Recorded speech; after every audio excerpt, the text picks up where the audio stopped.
What's up, wrestling fans of the world? No, that's like an evil villain intro that I just did about, I don't know. Anyway, there's some wrestling stuff to talk about today, guys. I haven't been uploading the state of the WWE really this week because it's been just chaos in my place. Well, we may be out of here soon, so that could be a good thing. And speaking of that, Monetize This is tonight, so let's see if we can make it happen. There's a bunch of stuff to talk about, but really, first, let's start with a little stupid thing. Seth Rollins, taking a shot at Becky Lynch on Twitter, I guess people are saying. He said once upon a time being the man was about going into the ring and proving it every single night, not excellence in internet trolling. Clearly, I'm doing it all wrong. And I guess people are saying that that's obviously poking at Becky Lynch.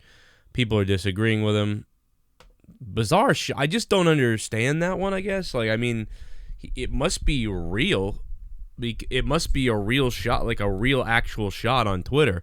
Like, he must actually be upset about something because unless the man wasn't inadvertently directed at Becky Lynch, because, I mean, Seth Rollins is a heel. I mean, is a face.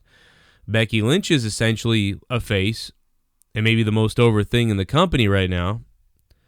So I wonder why, he would venture into something like that. It just seems very strange that was said. I don't really understand like what's going on there, but whatever. People are giving him crap about that now, which obviously rightly so. I guess you attacked Becky Lynch for that. It was just a very strange thing between that and the JBL tweets that people were all obsessed about yesterday. I guess JBL tweeting Cody Rhodes like drunk. He was being weird. It all had to do with football stuff that I didn't even understand anyway, because I'm from Boston and I know about our 4 sports teams here. And I have no idea about college teams or anything else that happens down the south. And maybe it was Dallas. Maybe it was about the Cowboys. I don't even remember. I just know there was something last night and everybody was talking about it. So it is what it is. I don't care. Now, if JBL starts tweeting out that he wants to choke Cody Rhodes or something like that, well, then things just start to get interesting, right? But I could care kind of less about those two things. WWE has announced that Ronda Rousey will have a match on Monday Night Raw, which, who cares? I mean, last week it was the announcement of Seth Rollins' title defense, his open challenge, I guess. I mean, that's sort of around the same time last week that was announced to, I guess, generate some kind of hype for Raw. And I suppose this is supposed to generate some kind of hype for Raw, knowing that Ronda's going to compete in a match, I guess. I mean, to me, it doesn't generate much hype in my mind because I've already seen Ronda a bunch. And she's probably going to beat somebody pretty quickly or have some kind of false finish with Nia and them. That does not excite me. I expected to see Ronda Rousey on Monday. And she has been one of the best things about the show. Only good things about the show that has been so piss poor. So, I mean, I don't blame them for trying to... You got to do what you got to do to try to get some kind of interest in the show on Monday. But unfortunately, if you built a good week-to-week story, week-to-week, you'd have interest in people wanting to watch the next one. They'd say, oh, wow, I got to tune in to see what happens next week. And, now it's like they don't write like that at all. They literally don't write anything. Like, I'm not sure what I'm supposed to look forward to this week. Do you know what you're supposed to look forward to? I don't know. I mean, there's the continuation of the Baron Corbin thing, and I guess. And Dean and Seth have an issue. It's just all so, man, is it bad. It is so discombobulated and so uneven and sloppy, and there's a vague is a word, but there's a better word for this, and I can't think of the word that I want to use, but it's just not complete. It's like we're seeing scribbles on paper every week instead of reading a story. That's the only thing I compare this to. Like, if you read a story, a book, and you're like, wow, I got to keep reading this book. WWE Raw right now is like reading scribbles, like reading a book of random different stories all converging into one, and you have to sift through it. and you just become frustrated at one point and say, you know what, I'm just going to put this down. I just want to read a book. You know, can I just go back to reading a story? You know, paying attention to Raw is a headache. It's a mess. I'm so glad that it was the worst. It's been one of the most worst reviewed Raws ever in the internet community, in the wrestling community, in the podcast community, bloggers, websites, you name it. Although, according to Sean's view, all the YouTubers and bloggers are going to get sued by people for news or something. I don't know if anybody saw this video, but Sean's view made a video the other day. He's like, there's a rumor that they're going to sue the YouTubers like JD, like Joe Cronin, Sean's view, Pro Wrestling Unlimited, and these guys and those guys, and Heel by Nature, and all these. He just mentioned a bunch of, Wrestle Talk and all these people. And he said there was going to be a lawsuit because for them taking the news or something from people's sites, or I don't know what the hell. I mean, some of the channels mentioned, yeah, maybe they could be in trouble in a way, because they do they go on some of the wrestling news channels. What they do is they'll go on, like, if a story comes out on WrestleZone, or if a story comes out on WrestlingInc.com or WrestleZone or PW Insider or somewhere like that, but most of the stuff comes from PW Insider. But let's say Wrestling Inc. makes a story. So WrestlingInc.com makes a story, and they report on a story from PW Insider or from Dave Meltzer. You know, and then they also have their writer, say, like, I don't know, make up a writer's name, you know, like Ted Johnson or something. And he writes an article about the situation. If a wrestling YouTuber creates a video like breaking WWE news, and then he just goes on to say, there's a report that Enzo Amore, made love to a sheep this weekend. You know, this is all fake story. Allegedly, this didn't happen, obviously. But say that news came out. You know, and then the person, what they would do is they would read from the guy's story, essentially reading his words, you know, and I guess never saying that that's the story. It's almost like, so the YouTuber or the news is repeating the information to you guys as if he wrote the story. So, you know, there could be an issue there with somebody like that. Everything else is bullshit, though. I'm pretty sure Sean's view's a liar and just making shit up. He doesn't cite any sources, as always. He doesn't cite anything, anybody, whatever. He's probably just lying, acting weird. I don't know why he's doing this. I have no idea. But, you know, yeah, if you're a YouTuber and you were, say, like Mike Johnson writes a story, if you just go online and you say, report that Cody Rhodes has bought a yellow boot, and then you go on to read Mike Johnson's article, but you don't say anything about Mike Johnson or quote Mike Johnson or link the article or something, and you just present it as yours, well, that might be an issue, because you're actually taking his words from print to your voice, and you're sort of passing it off as your own work, which is, I guess, a form of maybe plagiarism. You know, so you can't do, I don't think you can do that. That sounds wrong to me. If every video you just, what they say, you read it, and you never announce where you read it from. You know, now you can read it and then reinterpret it and then repeat it, and then you probably don't have to give credit. That's fine. So if Mike Johnson writes an article about how Cody Rhodes bought a yellow boot, you could make a video on that and then kind of repeat some of the facts about it. But if you read verbatim what Mike Johnson wrote, and you never present it as Mike Johnson's or where you got the info, you're presenting it as your own, well, that could be a problem. You could be in trouble for that, I think. Or at least somebody could be held accountable for something. Now, if you guys remember that guy, Matthew Santoro, whatever, he's like a bald, weird dude with big white teeth. He kind of scares the shit out of me, to be honest. He got in trouble kind of for that. He was taking top 10s on websites and then doing videos on it. But he wasn't crediting them whatsoever, even though the website did all the work to make the top 10s. And then he was just coming up with a video on the top 10 this, and it was theirs. That was, now I think he's more careful where he does stuff out of order, and he puts top 3s and 3s together to make top 10s, and I don't know. But now he credits the articles at least. All the articles and information he gets, he credits them. Which still kind of sucks because those articles, did all this work, and they'll never get.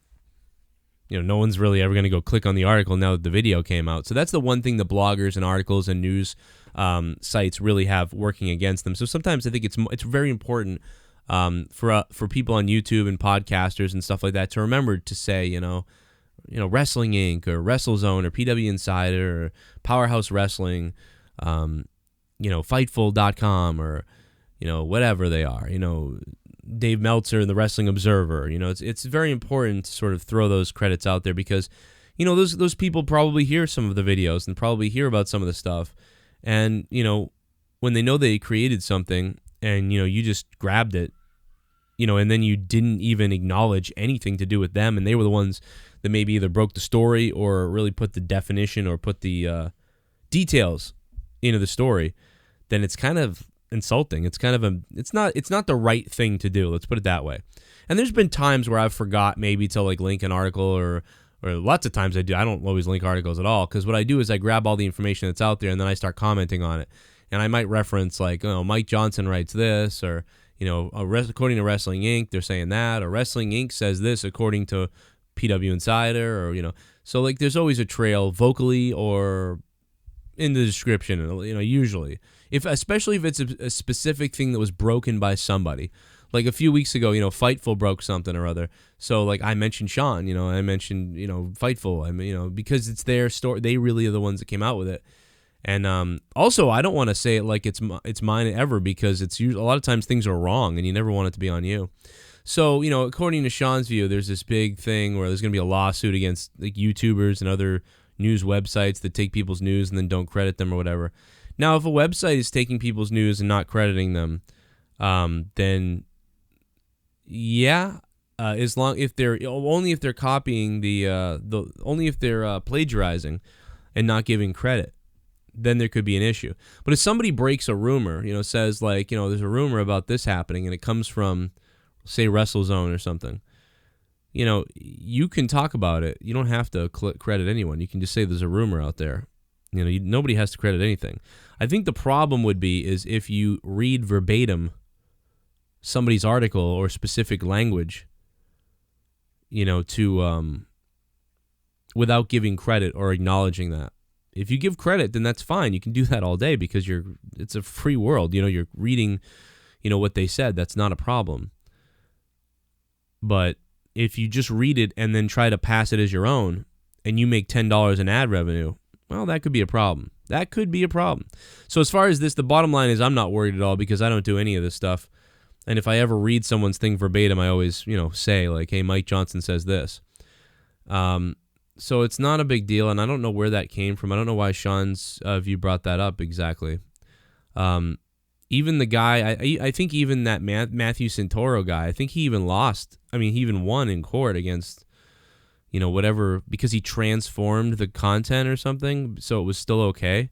They put out there his information, and then he sort of transformed it into video. I don't know. Somehow he got away with whatever he did, so, this wouldn't even take off from the ground. And it would be a really piece of garbage move by these people too, especially since none of them has ever contacted, to my knowledge, any of these people, and certainly not me. But I'm not really a news guy. I'm not really a guy who sits here and goes, this news and that news, and I got the breaking news, and I'm gonna try to steal their news or anything like that, because I'm not into that. I'm more commenting on the news. So by the time that I'm talking to you guys, it's more like we all know that WrestleZone or Wrestling Inc. or Fightful or PWP, Powerhouse Wrestling, or Lords of Pain or whatever, the Wrestling Observer, Ringside News, you name it. We all know that the article came from there, and we're saying, well, now we're talking about the rumor according to that website. So my thing is more like a pundit thing. It's more like I'm doing commentary on the news that's already clearly out there. I think the only people that would have trouble are people that are trying to pass off news as they're breaking it, kind of, and sometimes those people mention sites and sources, but a lot of times they'll come out and they'll just say, there's a report that, AJ Styles has done this and that. And then they'll actually quote things from the articles, but not say it's a quote. So they appear to be the news source. And it's a gray area there. I don't know what to say about that. I still think they'll even be fine. So I think they'll even be okay. But anyway, let's move on from this because this was so much time spent on a topic that's probably bullshit and created by Schlongsview Entertainment to just make people talk. I don't know. And it worked. See, I talked about it. Other people probably won't. They're probably smart. But I had to bring it up just because I thought it's bizarre. As dumb as he is for saying that and whatever, it's sort of an interesting thing to talk about, But I also want to remind everybody that Monetize This is tonight.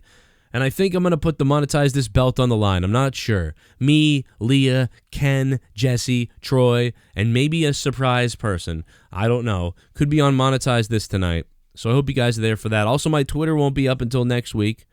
Probably next Thursday. So the rant line tonight, I'm not sure what to do yet. I think I'm going to have Leah reopen her Twitter account because she had stopped it for a little while. I'm going to have her reopen her Twitter and then pin the rant line thing there to hers.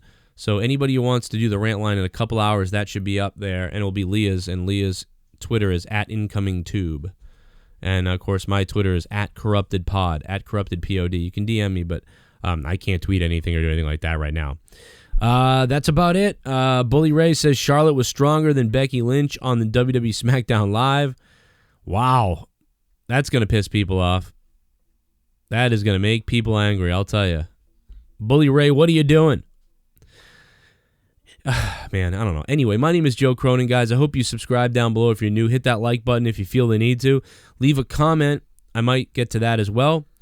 And I want to say thank you to all the new patrons who signed up on Patreon. Listen, if you're thinking about becoming a patron, do it now. It's going to be a big party. Saturday night, Corrupted Podcast is going to be live Saturday night at 1 a.m. Technically, that's Sunday, but, Saturday becomes Sunday, and then we get into things. So it's going to be Nick Wolf. I want to say thank you to Nick Wolf for upping his pledge from $5 to $10. And then also everybody else who signed up. Matthew J. became a $10 patron. And I have a bonus not heard on the air throwdown. 15 minutes after Throwdown went on the air from yesterday. That's up. Also, if you missed Thursday Night Throwdown, that's on my other channel, youtube.com/corruptedpodcast. And I will see you guys tonight for Monetize This, a big live show. We don't talk wrestling, but if you need a break from wrestling, if you want a break from wrestling and you want to laugh and you like crazy radio podcast type stuff, live tonight, Monetize This, 11 p.m. Eastern Time, U.S., right here on the Joe Cronin Show. We don't talk wrestling on that show, so bring it everywhere. We talk about everything else you want to talk about, and we'll have some fun, and I might put the Monetize This championship on the line tonight. And you can vote for who you want with points and donations tonight on the show using Super Chat or Streamlabs. All the donations are listed down below in the description box. They fund the show. They keep shit going. We have some fun. And somebody's going to win the belt. And that's all I'll say. I'm going to get the hell out of here, guys. Thanks for listening, and I will see you tonight. And I'll see you on Patreon. If you need to get a message to me, hit me up on Patreon because my Twitter's still down.